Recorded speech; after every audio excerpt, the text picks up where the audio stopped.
जय श्री राम, जय श्री कृष्णा, राधे राधे। श्री जी चैनल में आप सभी श्रोताओं और सखियों का हार्दिक अभिनंदन है। कल हमने जाना था कि नारद जी भगवान महादेव के मना करने के बाद भी श्री हरि को बताते हैं कि मैंने कामदेव पर विजय प्राप्त कर ली है। श्री हरि फिर उनकी तपस्या जो नारद जी करते हैं उसके परीक्षा लेते हैं और उन्हें एक ऐसी नगरी में भेज देते हैं जो बैकुंठ से भी सुंदर थी। वहाँ एक राजकुमारी को देखकर नारद जी मोहित हो जाते हैं। अब आगे चलते हैं। रहे ता दुई रुद्र गंते जानई सब भेऊ विप्रवेश देखत फिरई परम कौतुकी तेऊ। वहाँ शिवजी के दो गण भी थे। वे सब भेद जानते थे और ब्राह्मण का वेश बनाकर सारी लीला देखते फिरते थे। वे भी बड़े मोजी थे। नारद जी अपने हृदय में रूप का बड़ा अभिमान लेकर जिस पंक्ति में जाकर बैठे थे, ये शिवजी के दोनों गण भी वहाँ बैठ गए। ब्राह्मण के वेश में होने के कारण उनकी इस चाल को कोई जान नहीं सका। वे नारद जी को सुना सुना कर व्यंग वचन कहते थे। भगवान ने इनको अच्छी सुंदरता दी है, इनकी शोभा देखकर राजकुमारी रिझी जाएंगी और हरि यानी वानर जानकर इन्हीं को खास तौर से वरेगी। नारद मुनि को मोह हो रहा था क्योंकि उनका मन दूसरे के हाथ माया के वश में था। शिवजी के गण बहुत प्रसन्न होकर हंस रहे थे। यद्यपि मुनि उनकी अटपटी बातें सुन रहे थे, पर बुद्धि में भ्रम में सनी हुई होने के कारण वे बातें उनकी समझ में नहीं आती थी। उनकी बातों को वे अपनी प्रशंसा समझ रहे थे। इस विशेष चरित्र को और किसी ने नहीं जाना, केवल राजकन्या ने नारद जी का वह रूप देखा। उनका बंदर सा मुंह और भयंकर शरीर देखते ही कन्या के हृदय में क्रोध उत्पन्न हो गया। तब राजकुमारी सखियों को साथ लेकर इस तरह चली मानो राजहंसनी चल रही है। वह अपने कमल जैसे हाथों में जयमाला लिए सब राजाओं को देखती हुई घूमने लगी। जिस ओर नारद जी रूप के गर्भ में फूले बैठे थे, उस ओर उसने भूलकर भी नहीं ताका। नारद मुनि बार बार उचकते और छटपटाते हैं। उनकी दशा देखकर शिवजी के गण बहुत मुस्कुराते हैं। कृपालु भगवान भी राजा का शरीर धारण करके वहां पहुंच गए। राजकुमारी ने हर्षित होकर उनके गले में जयमाला डाल दी। लक्ष्मी निवास भगवान दुल्हन को ले गए। सारी राजमंडली निराश हो गई। मोह के कारण मुनि की बुद्धि नष्ट हो गई थी। इससे वे राजकुमारी देख बहुत ही विकल हो गए, मानो गांठ से छूटकर मणि गिर गई हो।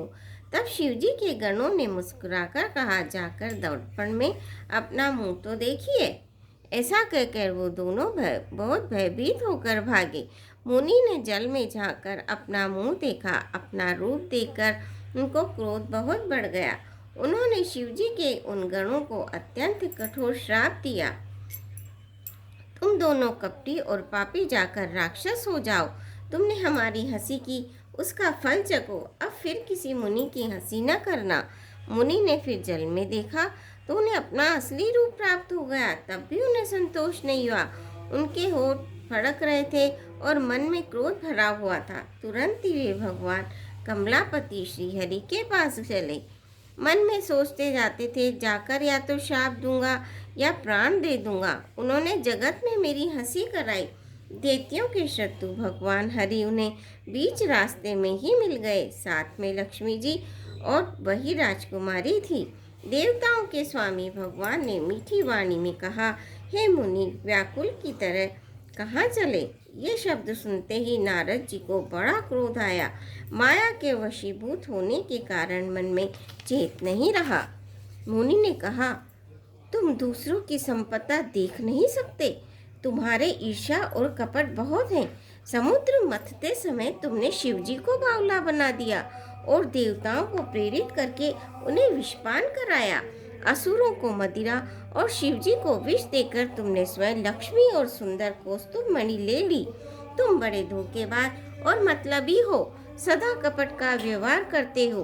तुम परम स्वतंत्र हो, सिर पर तो कोई है नहीं, इससे जब जो मन को भाता है स्वच्छंदता से वही करते हो। भले को बुरा और बुरे को भला कर देते हो। हृदय में हर्ष विषाद कुछ भी नहीं लाते। सबको ठग ठग कर परख गए हो और तुम अत्यंत निडर हो गए हो। इसी से ठगने के काम में मन में सदा उत्साह रहता है। शुभ अशुभ कर्म तुम्हें बाधा नहीं देते। अब तक तुमको किसी ने ठीक नहीं किया था, अब कि तुमने अच्छे घर बना दिया है, मेरे जैसे जबरदस्त आदमी से छेड़खानी की है, अतः अपने किए का फल अवश्य पाओगे। जिस शरीर को धारण करके तुमने मुझे ठगा है, तुम भी वही शरीर धारण करो। यह मेरा श्राप है। तुमने हमारा रूप बंदर का सा बना दिया था, इससे बंदर ही तुम्हारी सहायता करेंगे।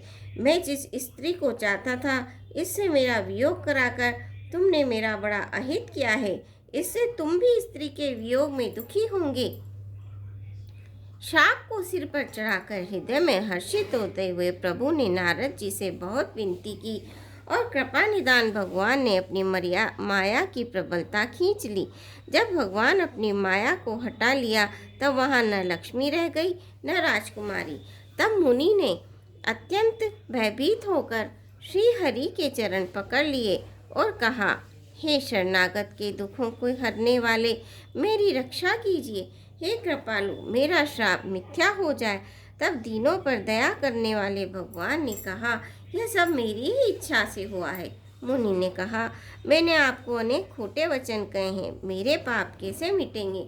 भगवान ने कहा, जाकर शंकर जी के शतनाम का जप करो, इससे हृदय में तुरंत शांति होगी। शिव जी के समान मुझे कोई प्रिय नहीं है, इस विश्वास को भूल कर भी न छोड़ना। हे मुनि, शिव जी जिस पर कृपा नहीं करते वह मेरी भक्ति नहीं पाता। हृदय में ऐसा निश्चय करके जाकर पृथ्वी पर विचरो। अब मेरी माया तुम्हारे निकट नहीं आएगी। बहुविधि मुनि प्रबोधि प्रभु तब भय अंतर्धान। सत्यलोक नारद चले करत राम गुणगान। सियापति रामचंद्र की जय, पवन पुत हनुमान की जय। मंगल भवनीय मंगलहारी, दबौ सुदशरथ अजर बिहारी। दीन दयाल विरध संभारी, हरौ नाथ मम संकट भारी। जय श्री राम। आशा है आप मेरे चैनल को सब्सक्राइब करेंगे, वीडियो को लाइक करेंगे। धन्यवाद।